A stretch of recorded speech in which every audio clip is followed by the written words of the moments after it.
Oh yes, welcome back everybody to a brand new Rugby Muscle Podcast. We are now really in the full swing of things as we come into the new season of the podcast with episode 82, The Best Diet, Nutrition Principles and Basics to Build Muscle and Torch Fat.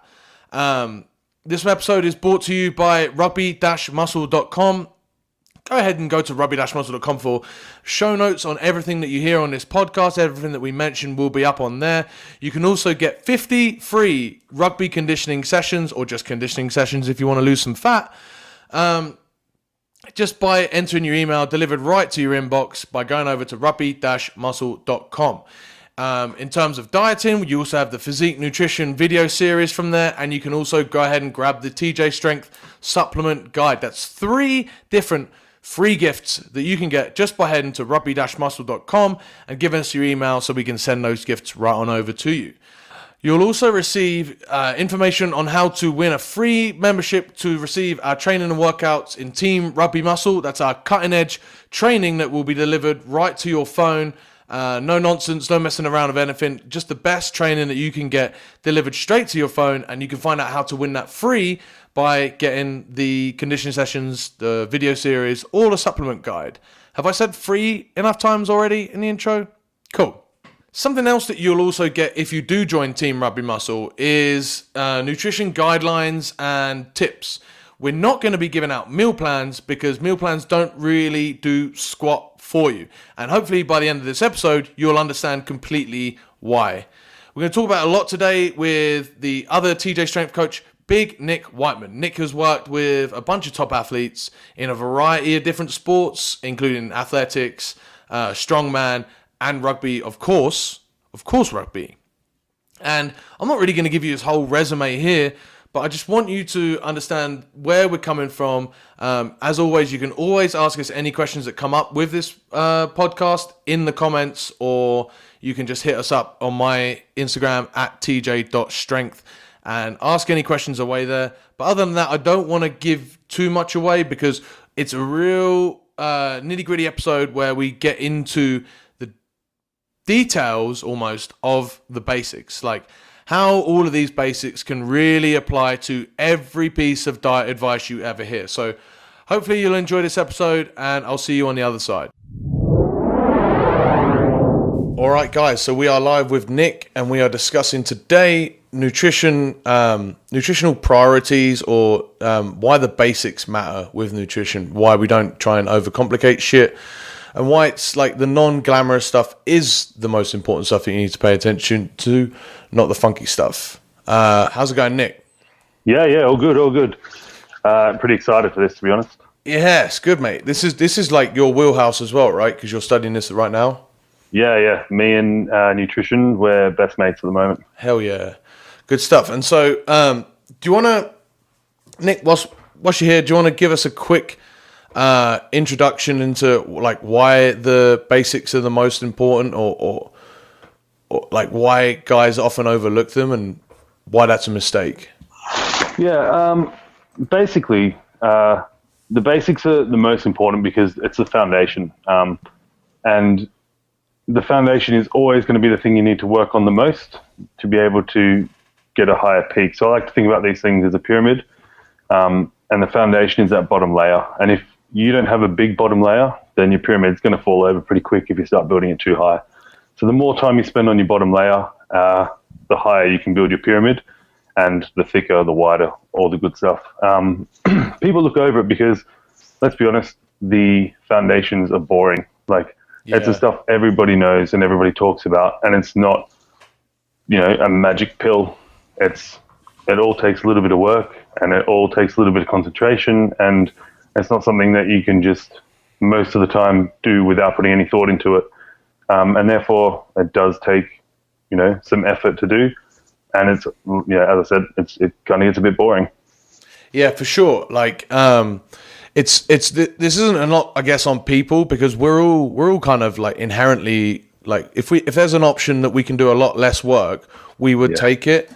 And so that's why we're always looking for it. We're always looking for that one, food that we need to add in, or that one group that we need to cut out.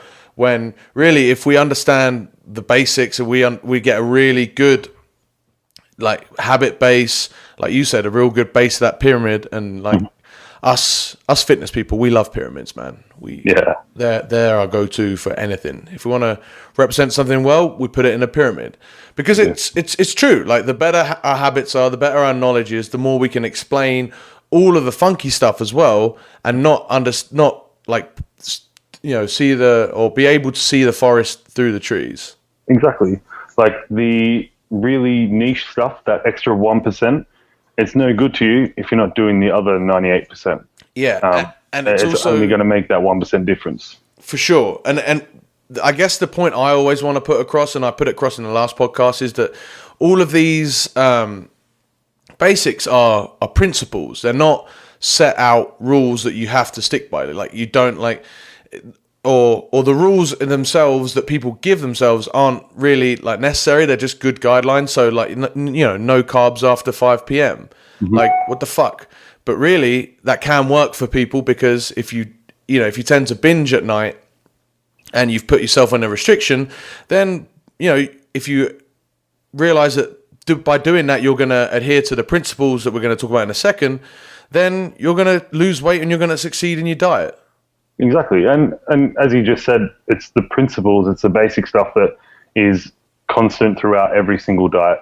And if you don't, all the stuff like the no carbs after 5, or the carb backloading, or the nutrient timing, all this stuff, they're all just methods to get you back to those principles. There's like nothing works that doesn't adhere to those principles. Yeah, for sure. All right. So without further ado, we're going to get into those principles, and like, there are more than we're going to go through today, and you can go a lot more in depth on the ones that we're going into today, but really we just want to outline them so that when we talk about other things dieting wise, we're going to have guests on that are vegans, and I'm hopefully going to try and get some keto talk going down. Hopefully we can explain this all away by using these principles. And the first one we're going to get into is consistency and sustainability. So do you want to briefly outline what that means? Yeah, so it's actually probably the most overlooked, but it's also the most important part of nutrition. If you can't stick to a diet, it doesn't really matter how fancy it is or how well it's going to work. If you're going, say, for example, no carbs, and then you get to Friday night and then you're chowing down on 2 tubs of Ben & Jerry's because you went all week without carbs and now you're binging, the diet's not going to work. So it's actually the most important part of any nutrition plan or any diet is being able to adhere to it, and being able to adhere to it long term, because there's very few exceptions to this long term thing. Like, if you have to diet down quickly for, I don't know, a photo shoot, a competition, make weight for some other competition, something like that, then yes, maybe it's not something you want to sustain long term. Yeah. But overall, you should be aiming for a diet that you can maintain day in, day out without too much thought, and make it something that it's easy for you to just go ahead and do. Yeah, for sure. And like, when you're talking about those 2-week periods or those crash diets where, there's a specific purpose for that diet, and you acknowledge that it's only a short-term diet, you still have to have good, consistent, sustainable methods, like backing that up to go back to once you finished. Otherwise, you're going to do a 2-week crash diet or a 4-week crash diet, whatever, and then you're going to rebound and probably, like, according to all of the statistics that are available to us, you're going to probably end up fatter. Yeah, and that's actually the worst thing about those crash diets, and the reason why they have such a bad name is because most of the time you get taught how to diet for 2 weeks and diet really fucking hard, and then nobody teaches you what to do afterwards. So you go, you lose the weight, so you lose, 5, 10 kilos, whatever it is, over X amount of time. And then at the end, you're like, oh, sweet, I can go back to smashing Ben & Jerry's and cookies and fucking donuts and stuff. Right. And do all of the things that got you any good habits or anything about the principles we're going to go over. Yeah.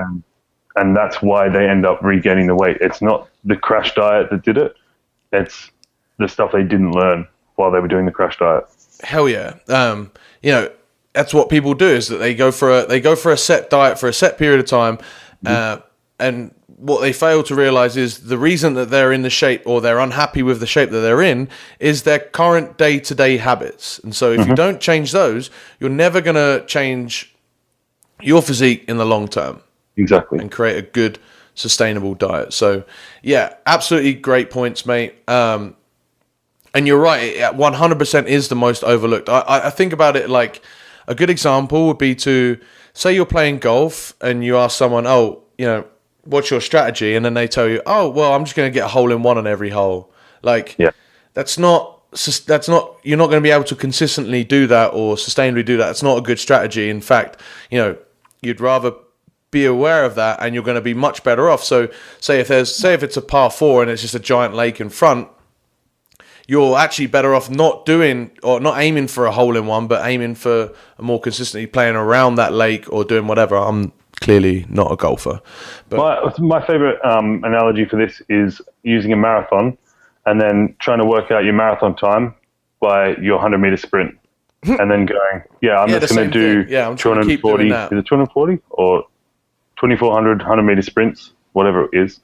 And that's going to be my time for the marathon. Yeah. And it's just not how it works. Like, you can't just sprint as fast as you can for a full marathon. You know? Or you can't just go for a hole in one. You're better off like taking a step back, taking a bit of a more sustainable approach, and then even then, you know, when that marathon is done, or when you finish that hole, you're going to be in a much better place. Oh, 100%. You probably die if you try and sprint a marathon. I couldn't even imagine. It's horrific. So that's the most important thing. It doesn't matter anything else. If you can't sustain a diet, it's not going to do you any good in the long term. Exactly. Cool. So the second one, calories. Do you want to give us an actual proper definition of calories, and then we'll go into it? Right. So a calorie, or actually a kilocalorie, is the amount of energy it takes to heat 1 gram of water by 1 degree. That's what a calorie is. That's its definition. And so essentially to us, a calorie is energy. And why is that important? Because we intake energy and we output energy. So when we eat, when we drink stuff that's pretty much not water, we're taking in energy. And if we're not expending enough energy, or as much energy as we're intaking, then we're going to gain weight. And that's where calories comes into it. So calories and energy are interchangeable terms as far as I'm concerned. One is just a measurement, and one is what we're measuring.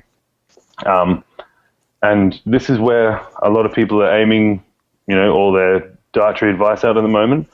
And this is what people are saying are the most important thing. But I still maintain that adherence, that sustainability is far more important than the calories. But still, you need to come back to, are you intaking more than you're outputting?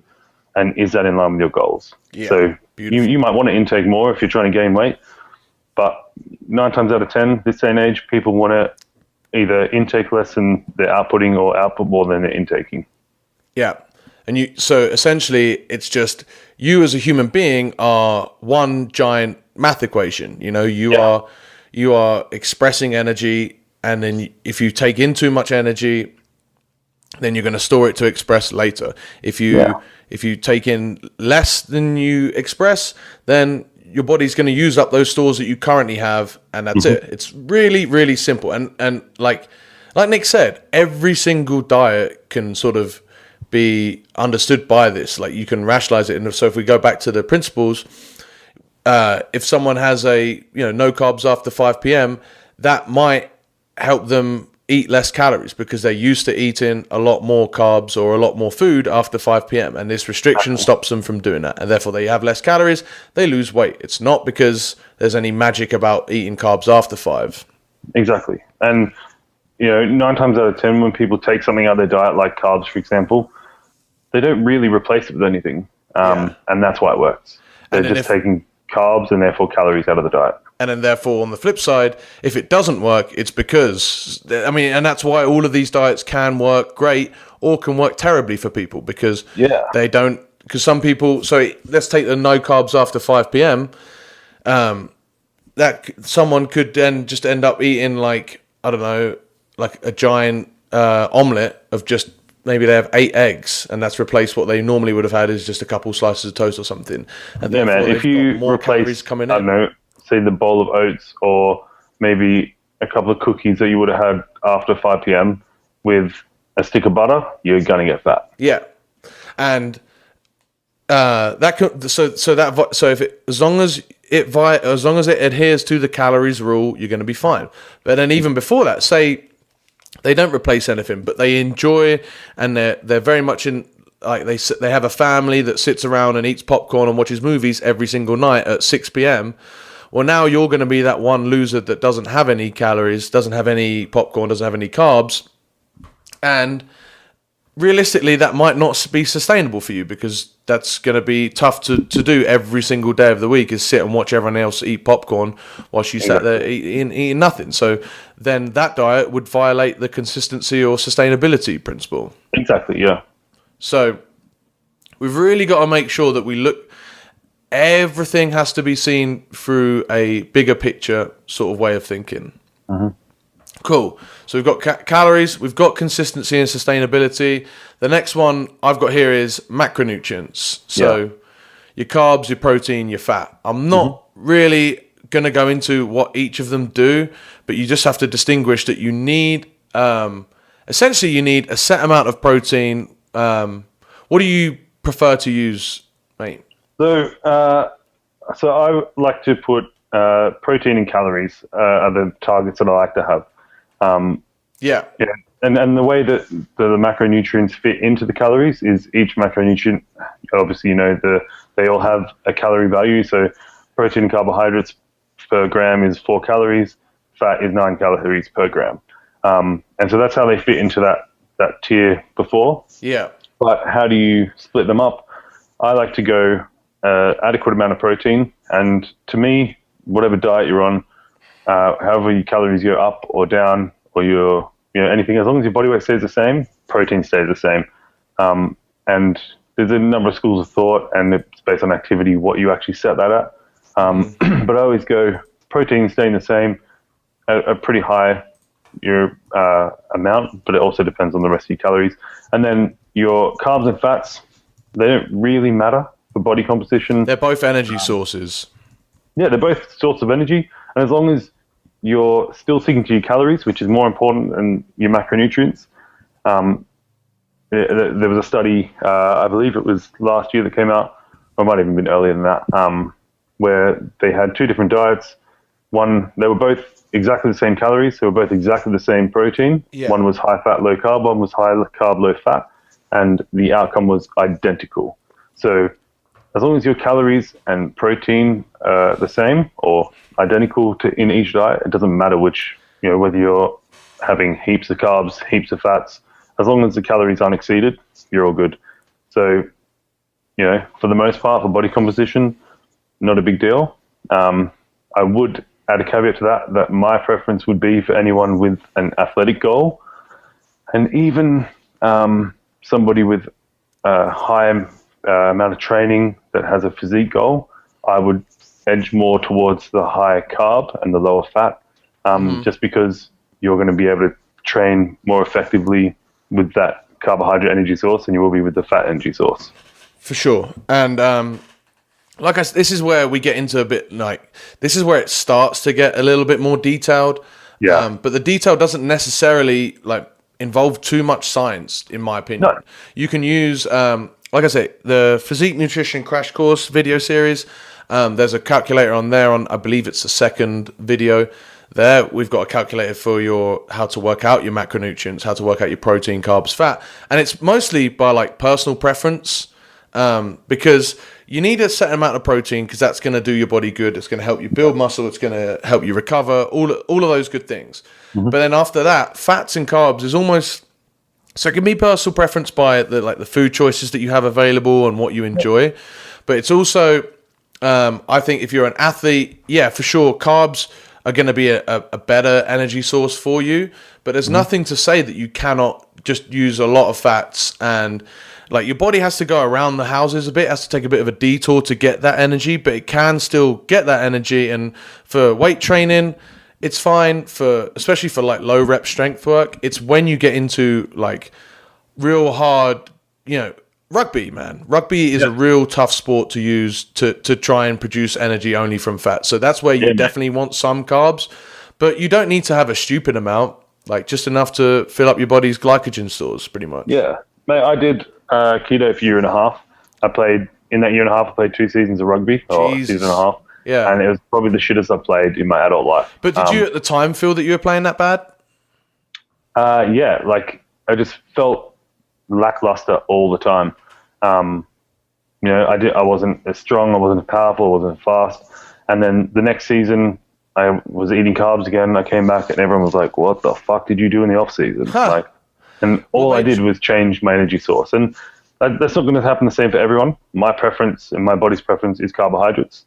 And it comes back to that consistency and the sustainability and being able to adhere to it. Yeah. If you prefer eating fats, then your preferred energy source is probably going to be fats. Yeah, there's good data to show that like high fat diets as well can help you stay in your calories and still help you stay consistent because it just drives hunger down quite a lot. And if you're just eating a lot more boring foods in general, which, if you're not having sugar, you're not having these crazily amazing tasting things. I mean, bacon lovers will argue me on that, but still, right? If you have basically a keto-based diet, you can push those hunger signals down. Now, this is definitely going to be problematic for someone that really wants to try and gain muscle, gain weight, eat a lot of food, because it's just really difficult. Like, as I say, it's easy to overeat when you eat high fats, but it's not easy to consistently eat a lot of food on a high fat diet because it's just so satiating and filling. Yeah, it's not necessarily the satiation that's the issue. It's the speed of digestion. Yeah. Like, it just takes longer. Like, your body can only digest a certain amount of calories at a time. And for every gram of fat, there's 2.2 times or 2.25 times as amount of calories. Right. So it's going to take longer to digest. Like, it's just the math. Yeah, it's not like when you eat a chocolate or a high sugar thing where, you forgot that you ate it 5 minutes later and you're definitely not full. Whereas if you eat a stick of butter, like, that's probably going to, like, give your stomach signals to say, hey, we probably want to stop eating. Yeah, you're also probably going to shit liquid really quickly. Yeah. One thing I'd add on that, and I don't want to go too far into the science, but if you are eating in a calorie surplus, so whether that's to gain muscle or to recover or whatever your reason is for eating in a calorie surplus, or even you just like eating more food. Yeah.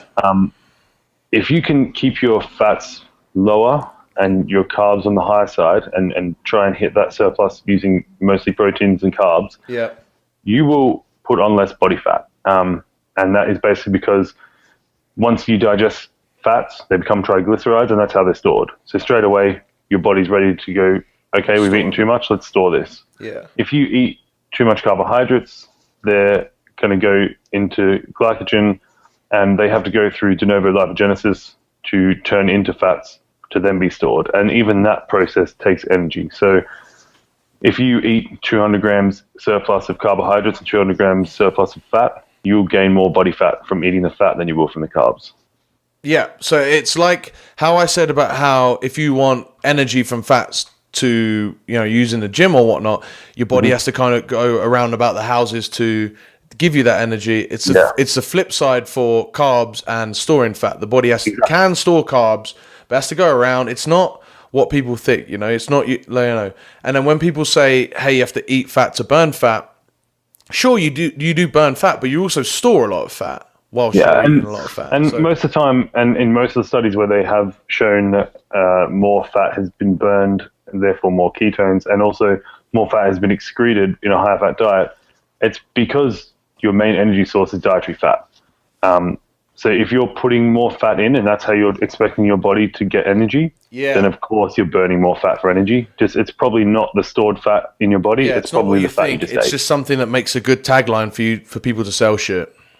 Yeah, exactly. Like anyone's going to put anything that sounds good on a product or on a way of eating or whatever to try and make some money. If I say, look at my abs, fucking buy my diet plan, eat only this, do what I did, eat fat to burn fat, whatever I put on it, if people want to buy that, they'll buy it regardless of whether it's, backed by science or, actually works. Like Herbalife is a perfect example of that.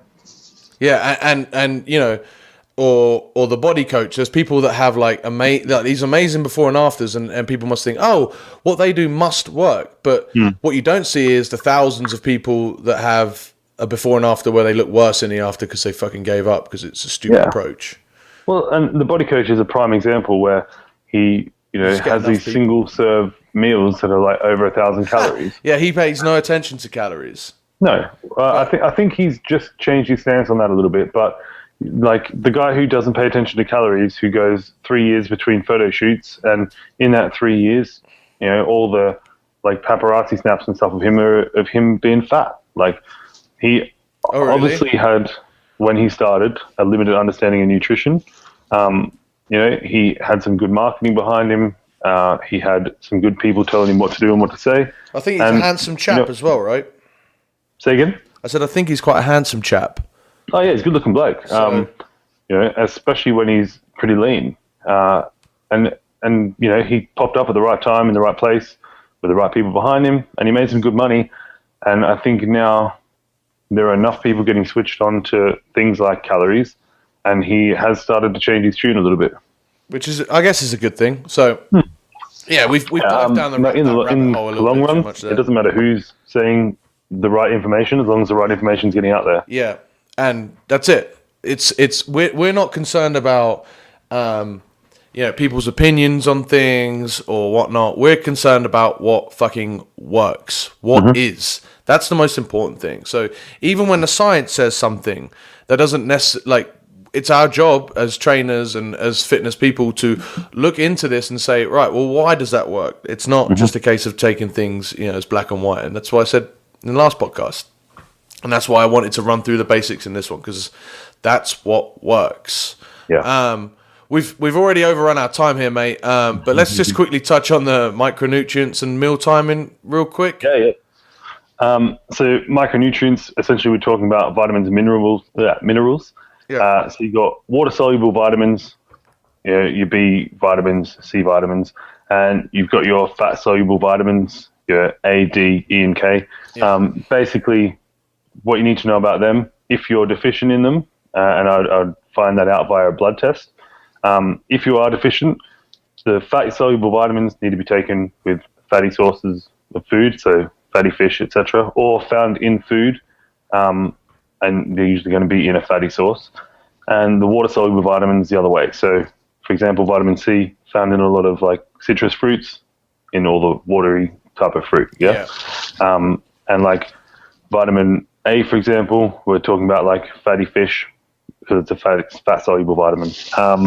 And then we look at our minerals, and there's a few keys of them. So calcium, magnesium, sodium, potassium, phosphorus, sulfur, chloride, something like that. But they're your big ones you need to worry about. Once again, primarily found in food. So these are always going to come from whole foods. Yeah. Mostly vegetables, but like the fat-soluble vitamins, more animals, and like some of the minerals, phosphorus, for example, you're going to find in animals or animal products. Basically, the key thing with this is if you have a deficiency, try and address that with diet. If you still have a deficiency, then look at supplementation. There's no need to take a multivitamin if you're using that as a method of correction. For sure. Yeah, so in line with trying to keep this to the basics, it's like all you've really got to do is eat a good varied diet. And for most people, that will cover all your bases. Exactly. Like if you ever look at a multivitamin, it's like got really high amounts of your percentage of your recommended daily amount. It's like thousands %. So yeah, you're actually I've read some research saying that there is potential that you might be doing more harm than good in taking a multivitamin if you're eating a really good diet, because we run the risk of what's the word? Not overconsumption, but what is the word? It's like saturation of that vitamin and then toxicity. Yeah. So like if you overdose, I guess would be. So if you overdose on vitamin C, you can run into some real health problems. Yeah. Well, if you have too much vitamin C, it becomes a diuretic, and you can start going down the path of dehydration and that sort of thing. On vitamin C, funnily enough, I know a guy who brought out some supplements, and he was looking down the multivitamin route, and he was getting told by all the people he was looking to sell the multivitamin. They were saying, just make sure it turns your piss yellow. Nobody cares what's in it. Nobody even knows if it works as long as it turns your piss yellow. Like, that's how most people are deciding whether it works or not. Beautiful. So this brings us back full circle into like the fact that everything is kind of marketing and why it's important to pay attention to the basics, because you don't need to turn your piss yellow. You don't probably need the multivitamin at all. You just need to be having a diet that you can stay consistent with, that controls for calories, and in an ideal world, you have enough protein. And I would add to the multivitamin thing, if you can't get a blood test for whatever reason, maybe you're in a health system where it costs a lot of money or a doctor won't let you get it without actually being sick, I would say probably take the multivitamin. Yeah, I would say that too. Yeah, just to be safe. Like, obviously, try and get as much from your food as you can. The amount you would have to take of these fortified vitamins is a ridiculous amount to overdose anyway. Yeah, I agree. It was just some interesting research that I read about it. Yeah, no, 100%. We're all about not taking things at face value. In a multivitamin, if it has B12 and vitamin C in it at the same time, it's going to be garbage. So those two can't coexist. So if you've got a multivitamin that's got both of them in it, then the people who made it haven't done their research. Yeah.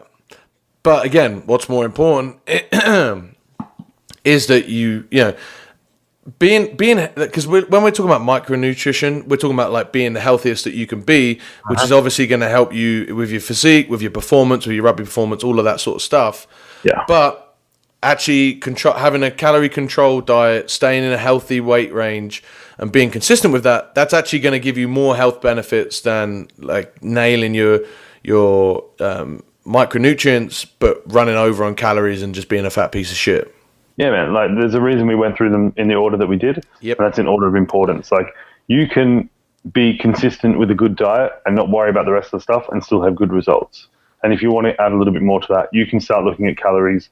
You want to add a little bit more to that, macronutrients. But every time you add a little bit more, it's only giving you a marginal benefit over what you were doing before. Yeah, and it's not in place of the things before it. It's no, not at all. To complement, if anything, it's to complement it, because actually, getting your macronutrients in is a way of controlling your calories and being consistent, and getting your micronutrients is another good way of making sure that you get all your macronutrients. So it all leads into another. And then our last one is meal timing. Mm-hmm. Again, this is blown way out of proportion, although I do think that, there is something for consideration. It's around your workout. You definitely should be getting in, or around any sort of training time, you should definitely be getting in some calories. You should definitely be getting in some protein. But you've got to understand that most of the information that people get around their like meal timing comes from supplement companies who want to sell you protein to drink around your workout. Exactly. I would say with meal timing, if you're not training the same body part or body parts again within about 24 hours, meal timing doesn't really come into it. As long as you're already covering those 4 bases beforehand, then meal timing is kind of something you don't really need to worry about.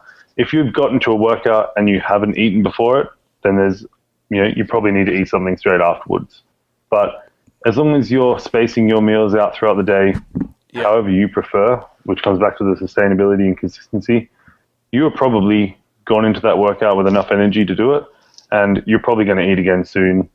And if you're following those other principles, you don't really need to worry about meal timing too much. No. Caveat with that is if you are in a calorie deficit and therefore maybe you're not getting enough food in to recover, then I would probably eat more protein and more carbs close to the workout and not so much away from it. For sure. 2 things on that, actually. The first one, like you said, being in a calorie deficit does make it more important. But really, to me, it makes it more important to keep you consistent with it and to keep your calories in check. Because when I was really dieting down, I had to eat definitely within 2 hours of training before training. And I had to eat probably within an hour of finishing my training session. And the reason being was just that I was so hungry and so energy deprived that I needed those carbs in me, or I needed to feel like I was full, feel like I was satiated whilst I was working out. Otherwise, I would just be in agony. I wouldn't be able to work out properly. I wouldn't be able to do any of that stuff. But if you look at that, 2 hours before, an hour after, and your workout takes like 2 hours, who normally goes 5 hours between meals? Not many people. Sure. So, as I was saying, if you're following those other principles we've already discussed, then there's a fair chance that you're not going to exceed a normal meal timing. But what I found now, even when I bulk, is that I can eat, I can not eat before I train and be fine, just because I've got that much more nutrition in my system that I can just use for the workout. Yeah, well, if you've got full glycogen stores, then you don't really need to eat before it. And as long as you're taking in enough protein over the next 24 hours, then you don't really need to eat any protein around the workout either. Yeah, for sure. And then, it's like, really, it is that simple. And again, this meal timing comes way after being consistent. So if, say, you work out first thing in the morning, it's not as important to get in some food right before you work out and right after, especially if you are a big eater at night, because it's more important then for you to move your calories then. Exactly. If you smash all your calories around your workout just because you thought you had to, and then you spend all night starving, you can't adhere to your diet, and the whole thing's pointless anyway. Sweet. Yeah. Perfect. All right. That brings us to the end. Anything else you want to touch on there, Nick, mate? Nah, mate, I think we pretty much covered it. Yeah, I think we nailed it. A little bit longer than 20 minutes for sure, but it's all good. I told you need to put me on a timer. We'll just wrap it up there. All right. Cool. Sweet. All right, guys, thank you very much for listening. If you've enjoyed this episode, or if you've enjoyed any episode of the Rugby Muscle Podcast, please go ahead and give us a 5-star rating and type a quick review. It takes about a minute, and it really helps us out a ton, helps grow the show, helps grow Rugby Muscle, and in turn, we will be able to give you guys the best quality content, information, and programs that we possibly can. If you're interested in any of that stuff, like the free physique nutrition video series, or the TJ Strength Supplement Guide, or the 50 free rugby conditioning sessions, you can find them all at rugby-muscle.com, or by going through my Instagram profile at tj.strength. Give me a quick follow. And until next time, guys, I've been your host as always, TJ. See you soon.